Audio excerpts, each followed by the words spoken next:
Hello students, welcome to our channel solution pharmacy.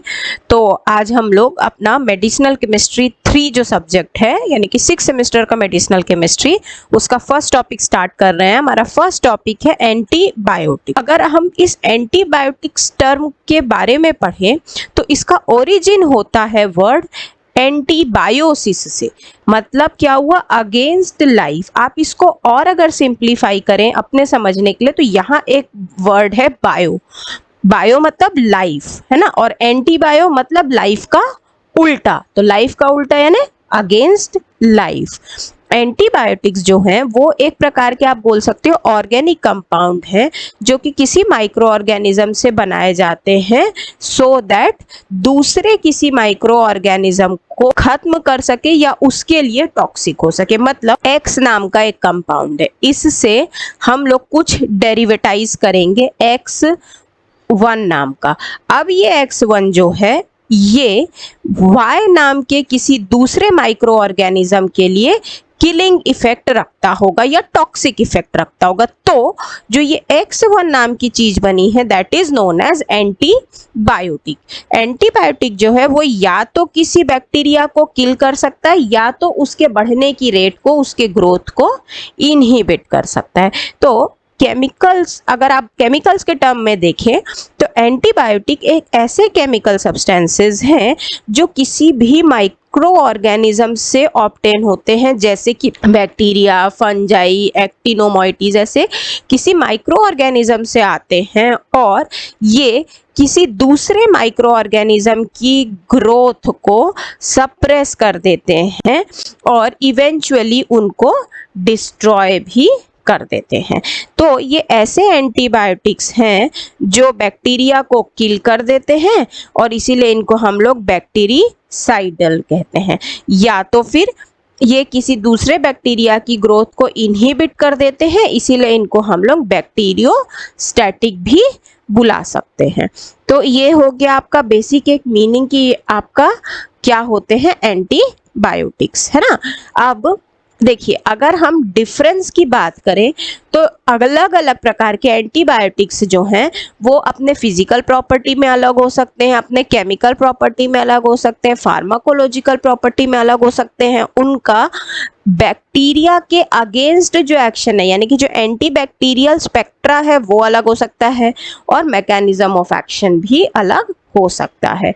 इसी तरह से एंटीबायोटिक्स जो होते हैं वो पॉसिबल है करते हैं किस चीज को? क्योरिंग को, मतलब ट्रीटमेंट को ऐसी डिजीज को जो बैक्टीरिया से होते हैं, जैसे कि बैक्टीरिया से होने वाली डिजीज निमोनिया, ट्यूबरकुलोसिस, मेनिंजाइटिस, तो ये सबको ठीक करते हैं। अब अगर अपन क्लासिफिकेशन की बात करें तो वेरियस टाइप्स हैं आपके एंटीबायोटिक्स को क्लासीफाई करने के लिए, जिसमें से अगर हम एक एक टाइप देखते जाएं तो सबसे पहला आता है हमारा मैकेनिज्म ऑफ एक्शन के आधार पे।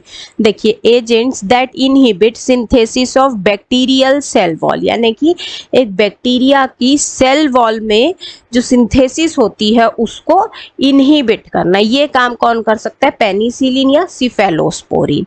नेक्स्ट है agents that directly on sale membrane of micro organism affecting permeability and leading to leakage of intracellular compound। मतलब ये एक ऐसे कंपाउंड होंगे जो माइक्रो ऑर्गेनिज्म की सेल मेम्ब्रेन पे सीधे काम करेंगे और उनकी परमिएबिलिटी को और साथ में उनको परमिएबिलिटी को अफेक्ट करेंगे। इस परमिएबिलिटी को अफेक्ट करने से उस सेल मेम्ब्रेन, सेल के अंदर जो भी इंटरसेल्यूलर कंपाउंड भरा हुआ है वो लीकेज आउट हो जाएगा, फुट के बाहर निकल जाएगा, जैसे पॉलिम और एम्फोटेरोसिन बी। ठीक है। नेक्स्ट है आपका agents that affect the function of 30S and 50S ribosomal unit. देखिए, हमारे राइबोसोमल यूनिट दो होते हैं, एक 30S एक 50S, तो उनको अफेक्ट करेगा। उससे क्या होगा? It causes reversible inhibition of protein synthesis. Protein synthesis का जो मैकेनिज्म है वो रिवर्स हो जाएगा, वो उलट जाएगा, जैसे एग्जाम्पल टेट्रासाइक्लिन और एरिथ्रोमाइसिन। नेक्स्ट है हमारा agents that bind to 30S ribosomal unit. ऐसे एजेंट जो 30s राइबोसोमल यूनिट से जुड़ते हैं और साथ में चेंज कर देते हैं, ऑल्टर कर देते हैं प्रोटीन सिंथेसिस को, जैसे अमीनो ग्लाइकोज। और इससे क्या होगा कि आपका जो सेल है वो टुवर्ड्स डेथ बढ़ जाएगी, आगे वो सेल जो है वो सेक्रीफाइस हो जाएगी।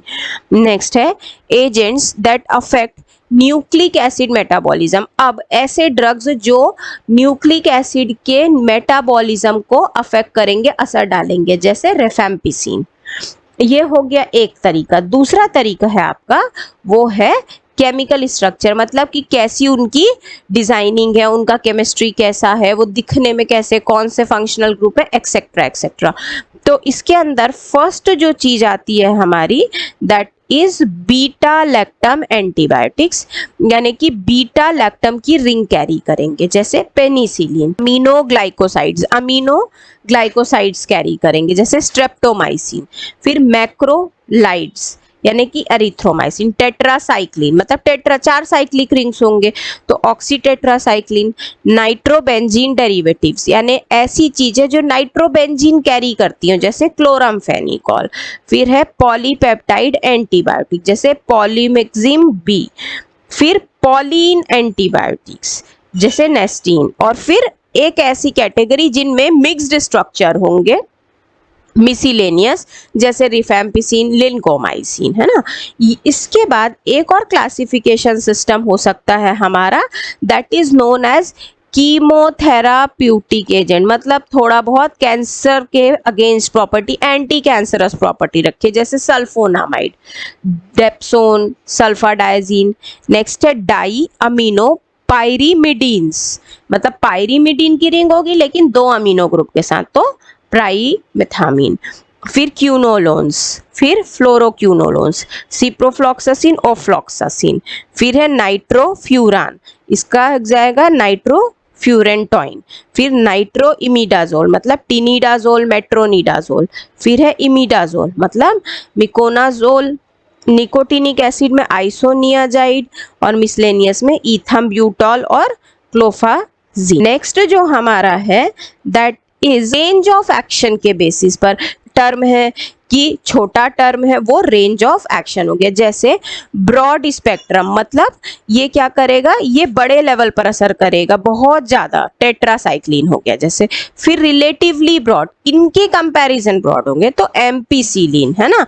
नेक्स्ट है नैरो स्पेक्ट्रम मतलब बहुत एकदम सेलेक्टिव, या ग्राम पॉजिटिव या ग्राम नेगेटिव, तो ग्राम पॉजिटिव वाला एरिथ्रोमाइसिन और ग्राम नेगेटिव वाला पॉलीमैक्सिन। अब ये जैसे टेट्रासाइक्लिन, इसको फर्क नहीं पड़ता कि ग्राम पॉजिटिव है कि ग्राम नेगेटिव है, इसका स्पेक्ट्रम बहुत बड़ा, किसी पे भी असर कर सकता है ना। तो ये हो गया आपका। इसके बाद नेक्स्ट आ गए हम एक्टिविटी ऑन ऑर्गेनिज्म, कौन से ऑर्गेनिज्म पर असर करेगा। तो जैसे मान लीजिए हम लोग बात करें बैक्टीरिया तो एंटी बैक्टीरियल पेनिसिलिन, है ना। फंगस पे तो एंटी फंगल कीटोकोनाजोल। वायरस पे एंटी वायरल एसाइक्लोवीर। प्रोटोजोअन्स पे एंटी प्रोटोजोअल मेट्रोनिडाजोल। और एंथेलमिंटिक मतलब हेलमिंटिक्स जो कैटेगरी है उसके अंदर जैसे मेबेंडाजोल होता है। टाइप्स ऑफ एक्शन के बेसिस पर, मतलब बैक्टीरिया के ग्रोथ को इनहिबिट करने वाला है कि बैक्टीरिया को किल कर देने वाला है, बैक्टीरियोस्टैटिक है कि बैक्टीरियोसाइडल है।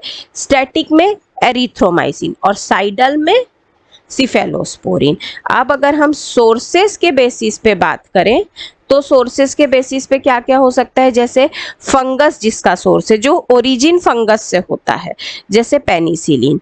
फिर हो गया आपका बैक्टीरिया से कौन मिलता है हमको, पॉलीमैक्सिन। और एक्टिनोमाइसिटी से टेट्रासाइक्लिन। तो ये कैटेगरी, ये आपका पूरा एक ओवरऑल क्लासिफिकेशन सिस्टम है आपका सभी प्रकार के एंटीबायोटिक्स का। तो होप स्टूडेंट्स आपको ये कंटेंट समझ में आया होगा। नेक्स्ट हम लोग अपने टॉपिक सिलेबस के अकॉर्डिंग जो बीटा लैक्टम एंटीबायोटिक्स है उस पे चलेंगे। अगर आपको हमारा ये नोट्स चाहिए हो तो प्लीज आप हमारा ऐप सॉल्यूशन फार्मेसी डाउनलोड करिए, वहां पर नोट्स अवेलेबल है। Thank you so much.